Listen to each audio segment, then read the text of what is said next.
So if I was starting today as a new solo, I would do entrepreneurial aspect. Change the way they're practicing. having a leader. You said they'd done it earlier. To help young lawyers. Starting a small What it firm. means to be fulfilled. Make it easy to work with your clients. New approach, new tools, new mindset, new solo. And it's making that leap. Well, it's time to get back to work here in New Orleans as we have all bid adieu to a wonderful carnival season and the end of Mardi Gras last week. The most wonderful time of the year, as many of us like to call it here. It was really special for me because I turned 50 and I had a lot of friends and family come into town. And of course, New Orleans threw me the best birthday party that any girl could ask for. So we had a really great time. I'd like to declare that yet again, we had another king cake off, and this year's king cake winner was the king cake that District Donuts was selling, which is hilarious. Not the typical bakeries that we hear about, but if you're into king cakes and Mardi Gras, put that on your list for next year for sure. For today's episode, we're going to do something a little different, a little bit special, maybe. I don't know if it's special, but I always have a lot of great guests that come on, and you might gather lots of bits and pieces of information about running your practice better or how to launch your solo practice. But for some reason, I feel like over the past couple months, maybe, I guess really the past couple years, I have been really addressing and talking with attorneys about launching their own practice and what types of tools and services do they need and how they get started. I don't have any guests for today's episode. I'm actually going to pretend that you called me and asked me the typical questions that I get, and I'm going to give you the advice that I normally give. I'll mention products. I'll mention things that I like and I don't like. We're going to cover hardware, general software and legal specific software, some add-ons, the types of things that I will say. At the end of a conversation, somebody will say, okay, is there anything else you can think of that I should look at? I'll say, yes. Here are a couple things. And any tips, tricks, and suggestions that I can give you along the way. I will name names and mention products and services that I use and or like, or just recommend a lot and talk about the type of feedback that I get. I can't cover everything in a short episode like this, so I'm going to try to cover pretty much the basics and as much as I can. There are certain things that I'm not going to cover at all because there are other professionals you should be speaking to about things like entity types, professional liability, and trust and bank accounts. So I'm going to stick more to the law practice, every day-to-day stuff that I talk about all the time. So having said that, where do we start? Okay, here's the first thing we're going to talk about. A PC versus a Mac. Doesn't matter. If you're going to run a cloud-based, mobile, and modern practice, it doesn't matter if you have a PC or a Mac. All of today's services, except for NetDocuments, are really device agnostic, browser agnostic, platform agnostic. You can use whatever you want. The advice I will give you is this is not the time to switch to a platform that you haven't been using your entire practice. So what I get a lot is, well, I've always used a PC at the office, but we use Macs at home, so I'm thinking about switching to a Mac. Great. If you have the time to become a really good Mac user, then this is a great time to switch to a Mac. But don't switch platforms just because somebody has said to you, they're easier. Oh, it's way better than a PC, and they don't get viruses, and they don't break down. None of those things are actually true. So what I'm going to tell you is stick with what you know and get to know it even better. If you are going to switch to a Mac, which is obviously the conversation that I have most of the time, it's not going the other way, I really encourage you to sign up for the free classes that you get at an Apple store, to pick up a book like Switching to the Mac, or watch some videos, because it is not as easy as you think. It's not as intuitive as you think, and you're going to have a hard time with your computer while you're trying to launch a solo practice.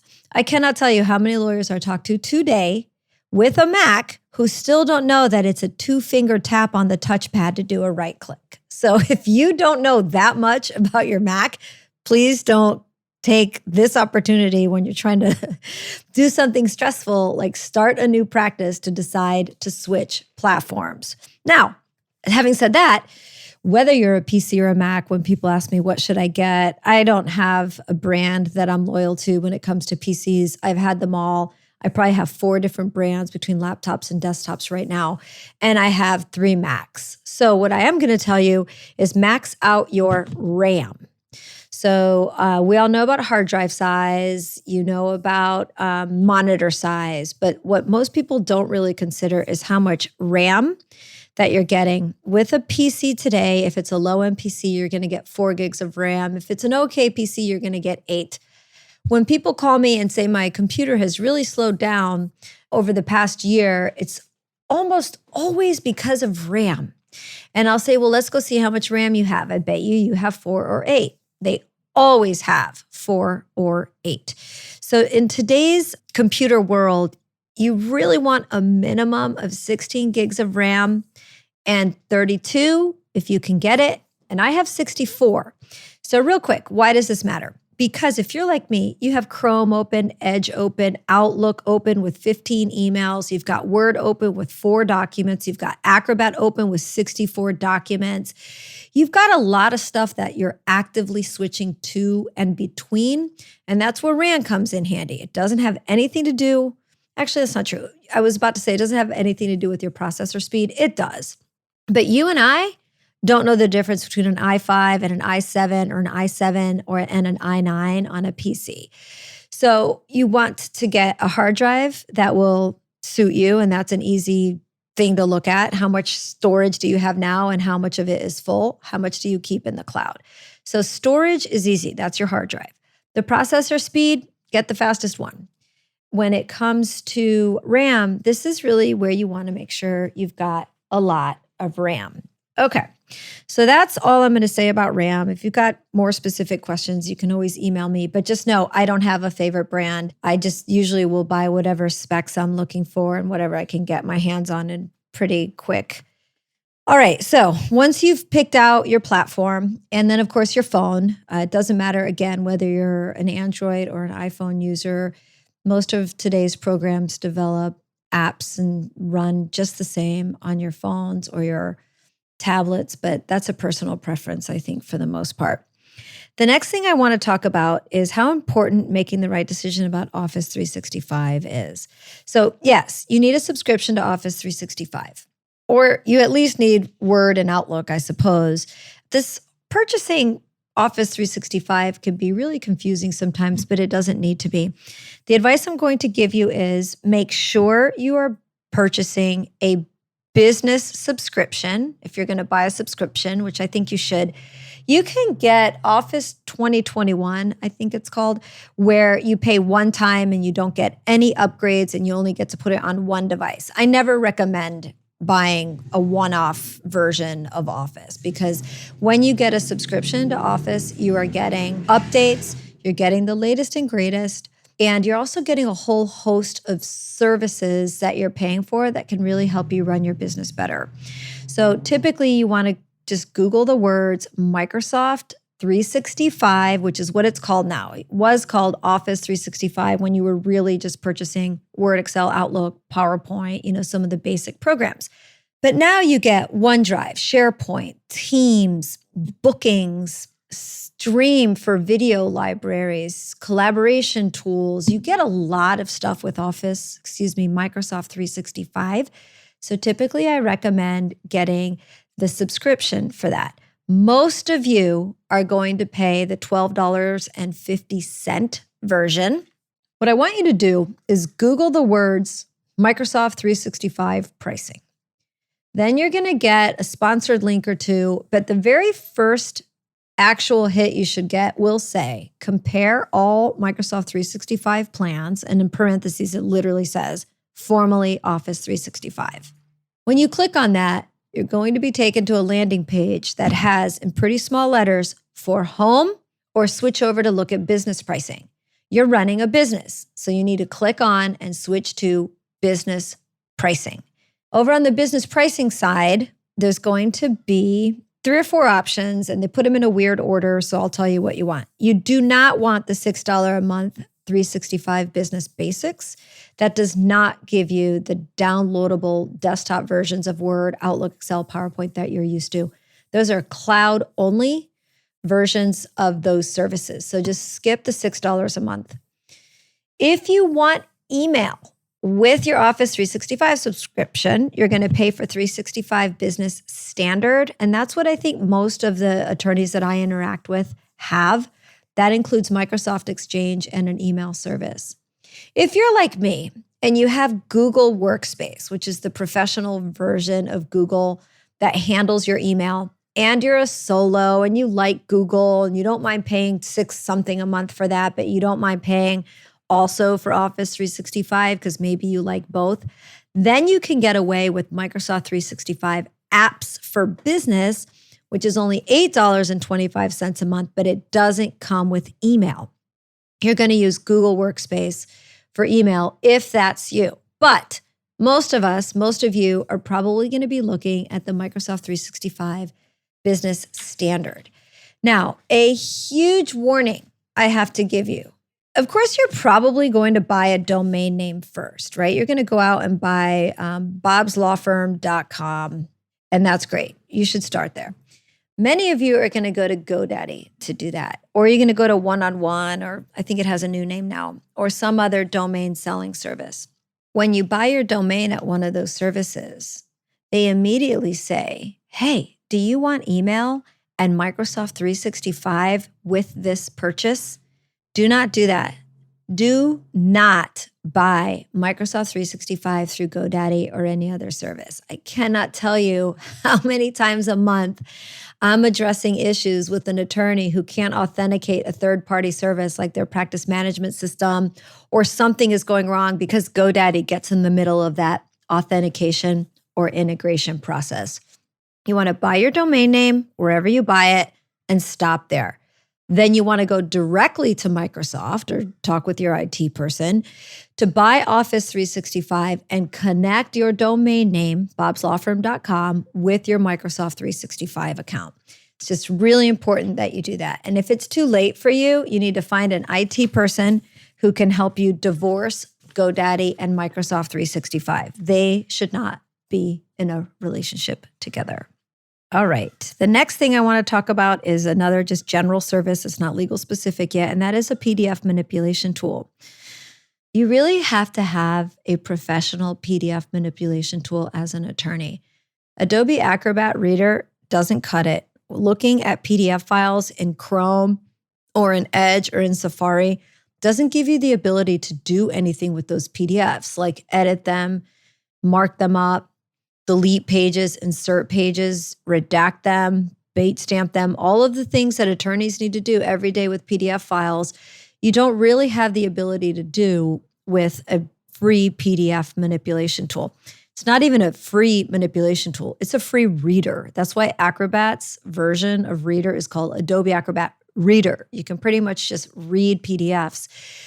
For the things that you all need to do every day, you want to be paying for a service. Of course, I always recommend Adobe Acrobat Professional, which is about $15 a month.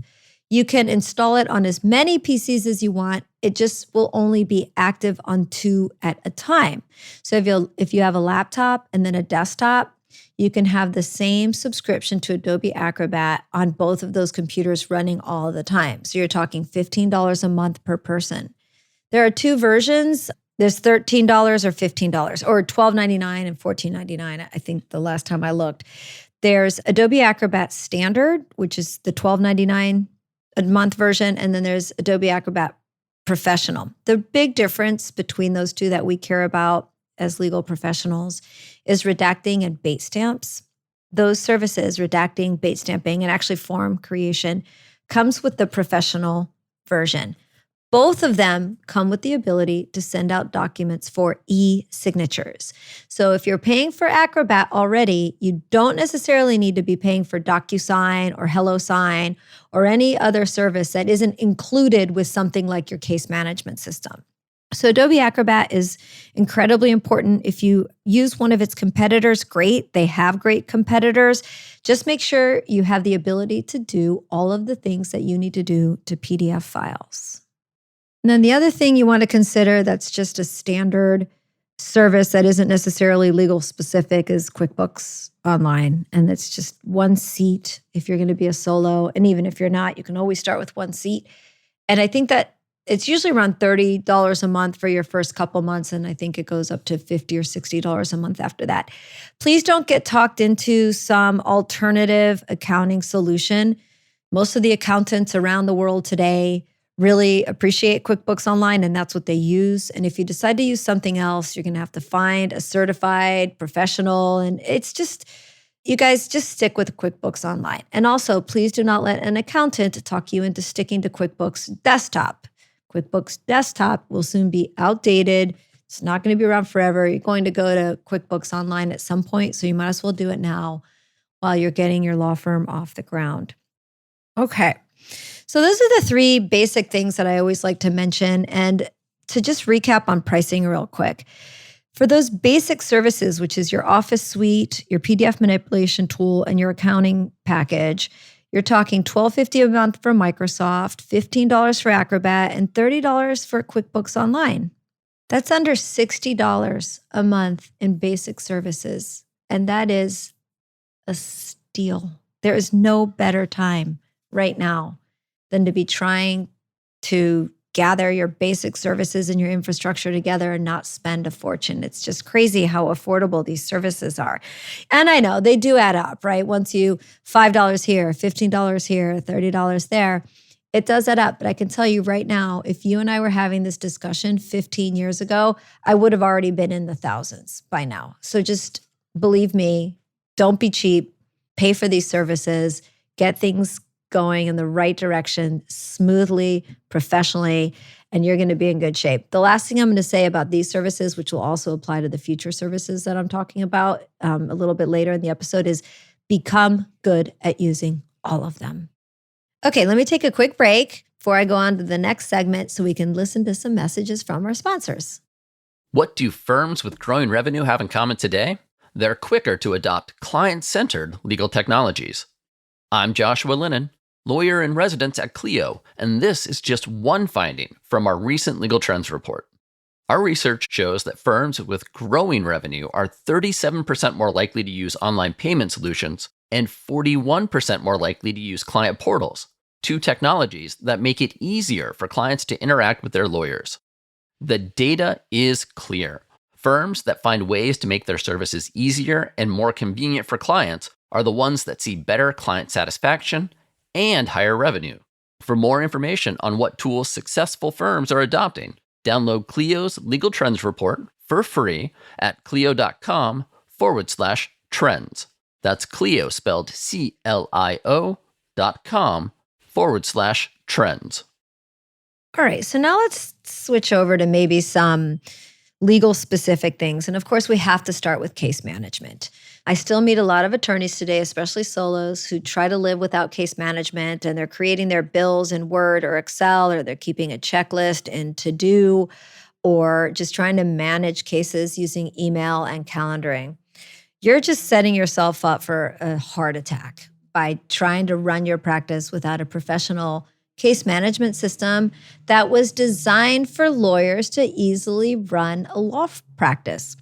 So there's three buckets that I always talk about when somebody says, where do I start with case management?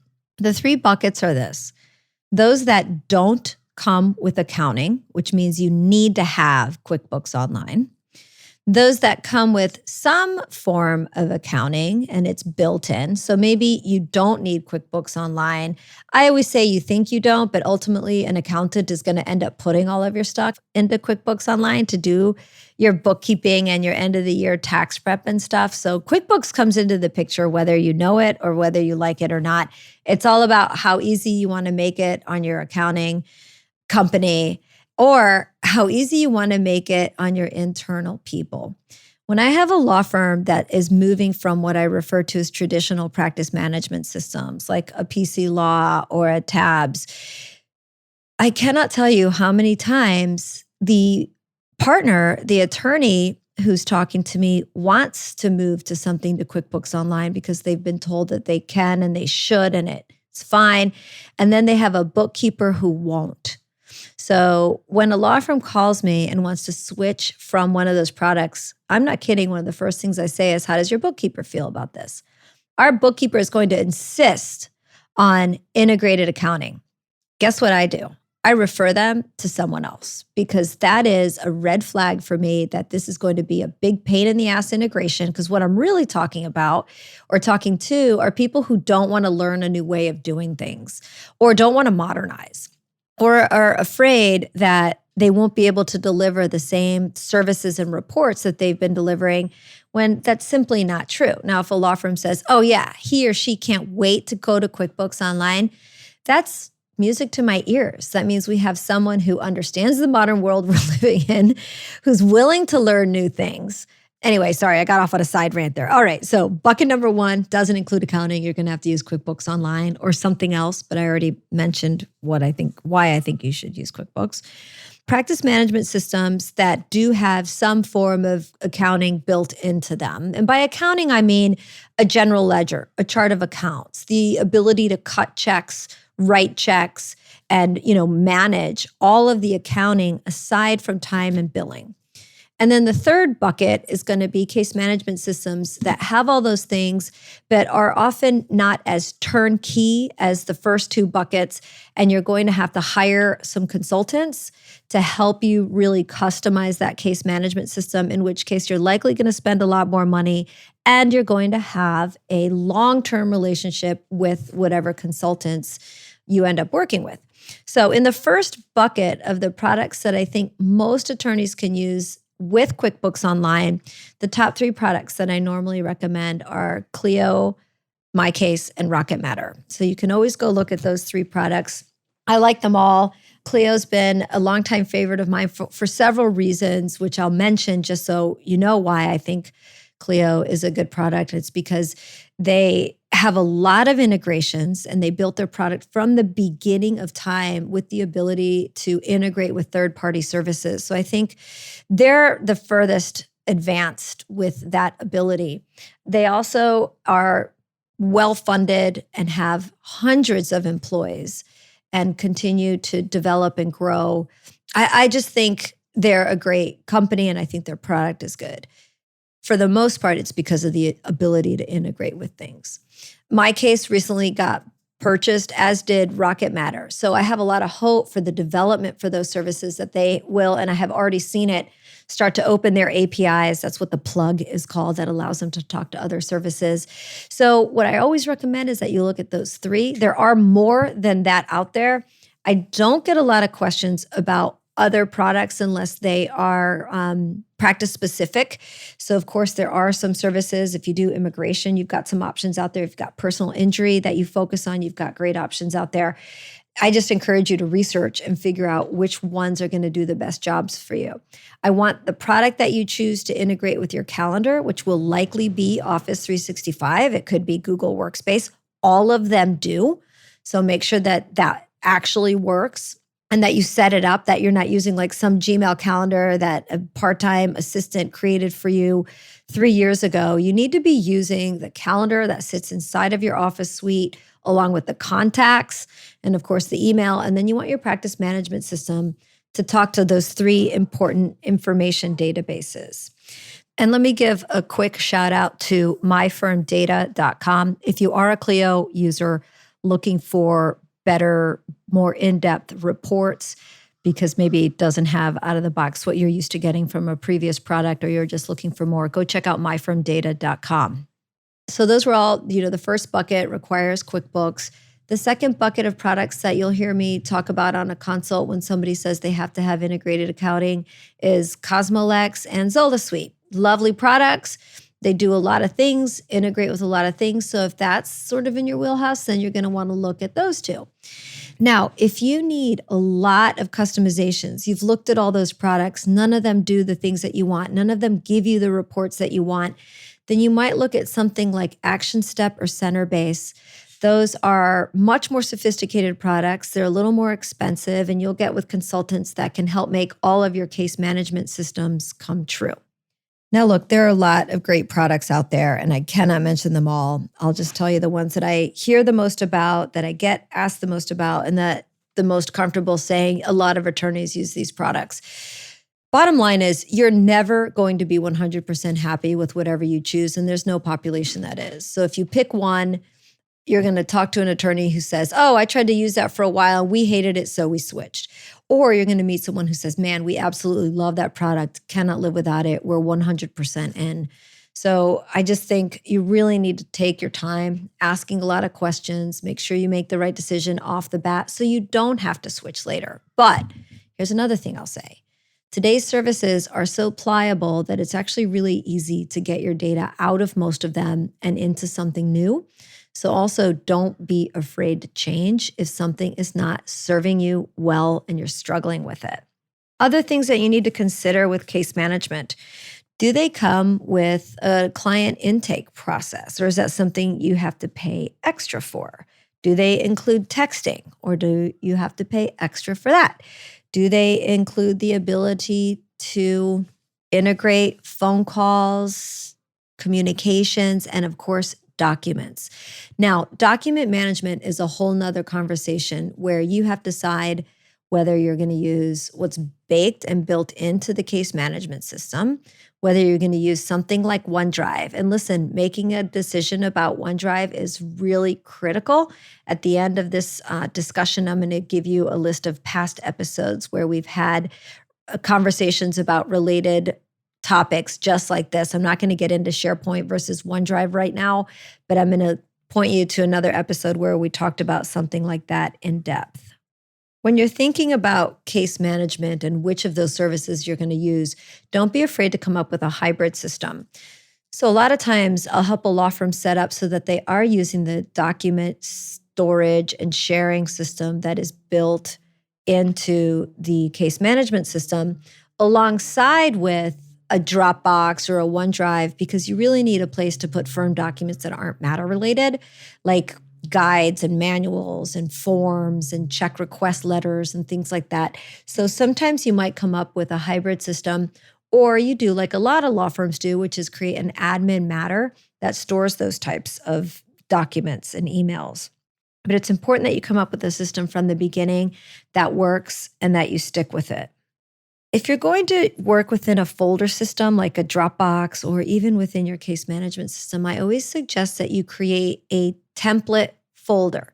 So let's say you and your partner that are going to start this law firm together, one of you practices real estate transactions and the other one does estate planning. Have a folder somewhere that's the template for estate planning matters. And that folder simply has an empty shell of all the subfolders that you want every matter to be organized by. What you really don't want is everybody free, willy-nilly creating folders left and right with names that make sense only to the creator. You really want to come up with systems and processes that make sense and that everyone follows. For that, as you are launching your practice and getting all this stuff together, I cannot tell you how critical it is for you to start creating a firm manual and an office procedures document. Look, it doesn't have to be fancy. It doesn't have to be an encyclopedia. But what you want is when you do get to the point where you need to hire someone, and believe me, you will, you don't want to spend the first 3 days of that person's launch walking them through how to do things. Have some basic steps written down. Record some simple how-to videos as you decide on a process using a free service like Loom.com, and create a little library of those things. You will thank me later for this. I swear you will. I know it sounds like a pain, and you're going to do something and say, oh, I'll write it down later. No, write it down right away as soon as you decide what is the best way that this is going to work for you. You can always change it later. You don't have to stick to it, but you really want to start keeping a log of all those procedures and processes that you want. My friend Ernest Svensson, Ernie the attorney, some of you may know him, runs sort of a mastermind-like group called Law Firm Autopilot, where he specializes in helping attorneys create processes, follow procedures, and develop systems that help you run a successful practice. So check out lawfirmautopilot.com if that's something that sounds interesting to you.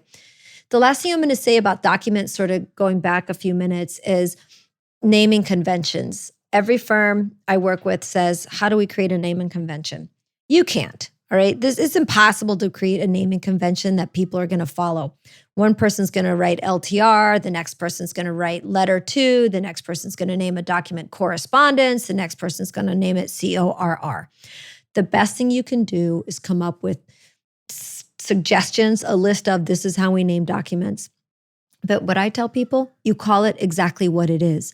Letter to Bob Smith regarding settlement agreement offer. Like literally, you get 256 characters in a document name. Use them all so that when somebody goes to search for a keyword and a document name, maybe they have a better chance of actually making a hit. Of course, today's document storage systems will do full text searching. That makes it easier to find context within a document.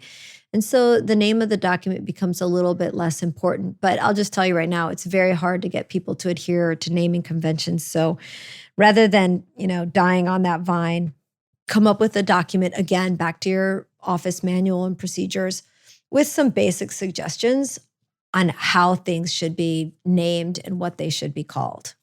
At the very beginning of this episode, I mentioned NetDocuments, which is a very sophisticated, high-end, an actual document management system. What I think a lot of other things are document storage, sharing, and syncing services. If you're looking for a very sophisticated, high-end, enterprise level, and yet affordable document management system, you can look to NetDocuments. I have loved NetDocuments for 20 years. The one bad thing for our population today is it's not that great on Macs.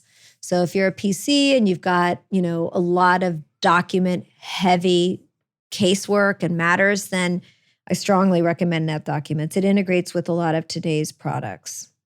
So we've talked a little bit about case management, document management, some of the things you want to make sure that are integrated into your case management systems like texting and communications and the ability to save emails into a matter. And I'm going to give this an honorable mention as an important feature to make sure your case management system has, but we're not going to spend a lot of time on it because this has to be almost an entire episode in and of itself. And that is document merge or document assembly, wherein pieces of data and information from a client dashboard or a client profile can be put into templates for Word or even create PDF files for you. It's a super important feature. Most of today's modern practice management systems have that, so add it to your checklist of things you're looking for. One more thing I'm going to mention that I think is critical are portals. Client portals, I'm a portal pusher. Client portals are a great way to create a secure communication tunnel between you and your clients for a lot of reasons. So if you have the use of a portal through a current case management system and you're not using it, you need to start.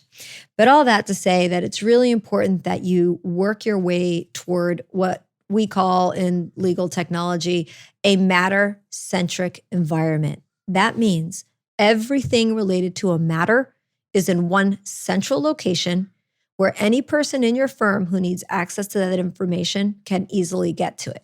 A case management system is designed to help you do that. What happens is you don't have that matter-centric mindset. You're going to end up with documents on your desktop, in Dropbox, in OneDrive, in emails, in your case management system. Makes it very hard for you to manage your matters, but it also makes it really hard for someone else to jump in and manage your matters. All right, and let me take a quick break so we can listen to some messages from our wonderful sponsors. Law Clerk's nationwide network of talented freelance lawyers is trusted by thousands of law firms. Solo attorneys and firms can get help with project-based and also ongoing work via subscription. Sign up is free and there are no monthly fees. You only pay when you delegate work. Plus, Law Clerk has a new app for your mobile devices to help you manage the work you've delegated while you're on the go. Be sure to use referral code NEWSOLO when you sign up at lawclerk.legal. Hey, Guy, what's up? Just having some lunch, Conrad. Hey, Guy, do you see that billboard out there? Oh, you mean that guy out there in the gray suit? Yeah, the gray suit guy. Order up. There's all those beautiful, rich, leather-bound books in the background. That is exactly the one. That's J.D. McGuffin at Law. He'll fight for you! I bet you he has got so many years of experience. Like decades and decades. And I bet he even went to a law school. Are you a lawyer? Do you suffer from dull marketing and a lack of positioning in a crowded legal marketplace? Sit down with Guy and Conrad for Lunch Hour Legal Marketing on the Legal Talk Network. Available wherever podcasts are found. All right, we're back. And so far, we've talked about case management and things that you should look for with your case management system, some choices for you to go and look at and consider. And remember, there's lots of options out there. I can't list them all, but you can certainly do your research. As far as add-on services, which is kind of what I want to talk about next and almost last, I will say this. When you're looking for tools that work specifically for lawyers, even if you're not a Clio user, Clio keeps a great directory of all the products that integrate with Clio, but all of those products and services are also standalone products and services. So if you scroll down all the way to the bottom of Clio.com in the footer, you'll see a link for integrations. And integrations is their app directory, basically their Google store, their app store for everything that integrates with Clio. But I send people here all the time when they say to me, I'm looking for a voice over IP service. What's out there? Go look at the app directory. You don't have to be a Clio user, but I think they keep a great catalog of products that have some sort of leaning toward legal. And of course, if you are a Clio user, all of these things integrate with Clio. And then a lot of them, of course, integrate with the other services that we've mentioned or beyond. So that's just a general directory. It's almost like a buyer's guide, I think. And then the ABA Legal Technology Resource Center has a buyer's guide that you can go look at too. I'll mention very quickly as far as add-on services, legal research. Legal research is obviously very picky. You're probably going to want what you used in law school. But don't forget that your state bar and often your local bar associations have something that they offer for free, like Fast Case or Case Text. And so if you aren't looking to pay for big firm research at a small firm price, then make sure you look toward your bar associations for those. Two services that I always mention and cannot live without that I think everybody should have are, of course, password managers. And there was, until about 2 or 3 months ago, I used to be able to say, to date, none of the major password managers have had a breach. Well, lo and behold, LastPass had a breach, and it kind of stinks because now I can't say that anymore, but I still encourage password managers because they're much better than keeping all of your passwords on a Microsoft Word document inside of Dropbox. But I love password managers. They do a lot more than just manage your passwords. You can store all kinds of information that you don't have a home for in them. So if you get a password manager, make sure you learn to use it to its highest degree. Having said that, textexpander.com, I'm sure y'all have heard me mention it if you listen to New Solo a lot. Text Expander is a live or die product for me. It's basically a text expansion library where I create all kinds of snippets, shortcuts, and it expands my shortcuts into a full paragraph, a full sentence, just my name. But textexpander.com is only $40 a year, and it's amazing. There's a good friend of mine out there, Brett Burney, who's a consultant and been a guest on New Solo in the past, that has a great learning series for Text Expander called textexpanderforlawyers.com. I think he charges $99 for this video course on how to really maximize the use of Text Expander as an attorney. So that's another thing I encourage you to spend a few dollars on. It will pay you back tenfold. Another thing I get asked a lot about, and this is a little bit harder because, this is one of those services that nobody is ever actually happy with, are voice over IP services. I have a lot of attorneys that use Vonage and Nextiva. The best thing I can tell you is which service do I get the least complaints about? Which service do I hear the least bitching about? Sorry for the colorful language there. But I actually hear a lot of nice things about DialPad. So DialPad is an option. Nextiva, Vonage, and RingCentral are obviously affordable voice over IP services that also can include texting and faxing if you still need it. Now, if you decide to take on a receptionist service, a lot of times you'll get a phone number and text messaging with that monthly fee for virtual receptionists. I have 2 right now that I like and that I use. So I'll recommend both Ruby Receptionists I use for Law Tech Partners for my private company. And then I've really enjoyed recently using Abby Connect, which I use sometimes when I can't answer the phone for the bar associations that I work with. They are geared toward legal. They're reasonably priced, and they have apps that are easy for me to manipulate and use, turn the service on and off. And so those are two services that I like and use and can recommend from a firsthand experience. And then, of course, there's Smith.ai and I think Back Office Betty's I hear about sometimes. And those are also services that I hear about. I can't speak to those on a firsthand basis, but I just wanted to give you some names to go out and research. Phew, that was a lot of information coming at you at a pretty fast pace, but I hope it gives you a concise list of how to get started and the absolute basics that you need to either launch your solo practice or just to make sure you've got what I think are important pieces and parts to running a successful practice. We didn't get into things like websites and marketing. If you go back through the New Solo catalog, there are certainly plenty of episodes that cover those types of things, including the episode right before this one where Guy Sakoulakis and I talked about Google business profiles, which I think are fascinating and important. So if you're looking for a way to get started with marketing, that's a good episode to start with. Some other important episodes that I want to mention, and I've been doing this for a really long time, so it's hard for me to go back and remember them all, but I do remember, and I'm going to list for you the ones that I am always referring people back to, and those are related to topics that we've discussed today.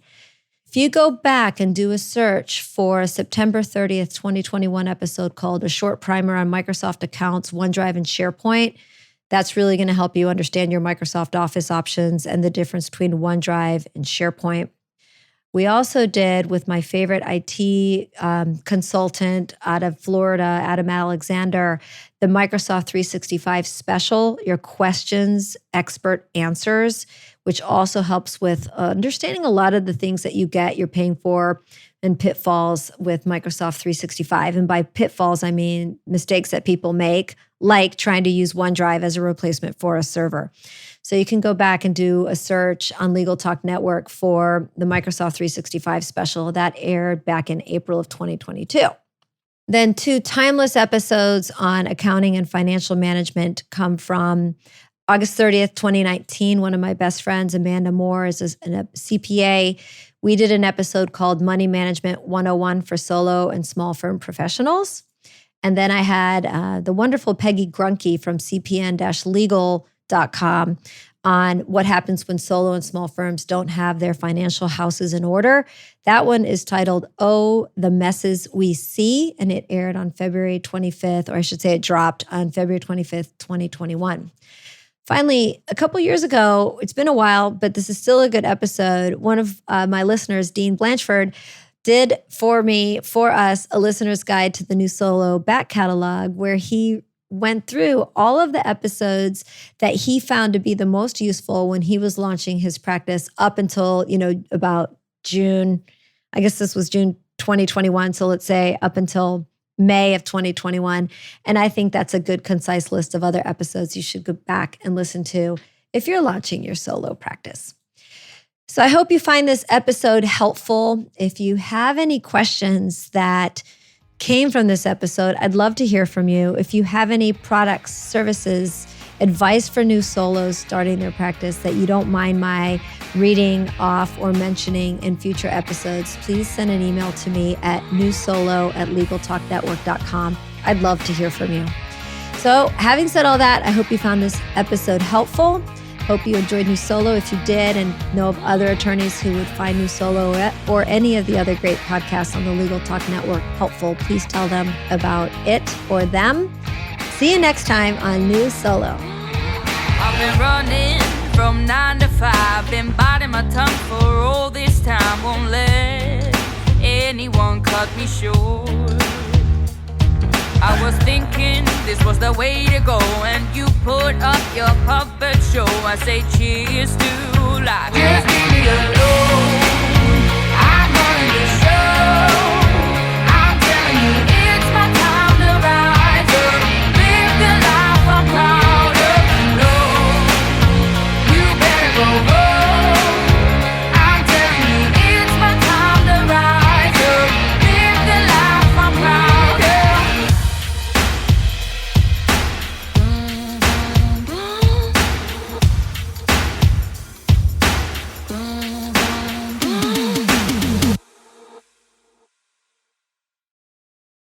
If you're a lawyer running a solo or small firm and you're looking for other lawyers to talk through issues you're currently facing in your practice, join the Unbillable Hours Community Roundtable, a free virtual event on the third Thursday of every month.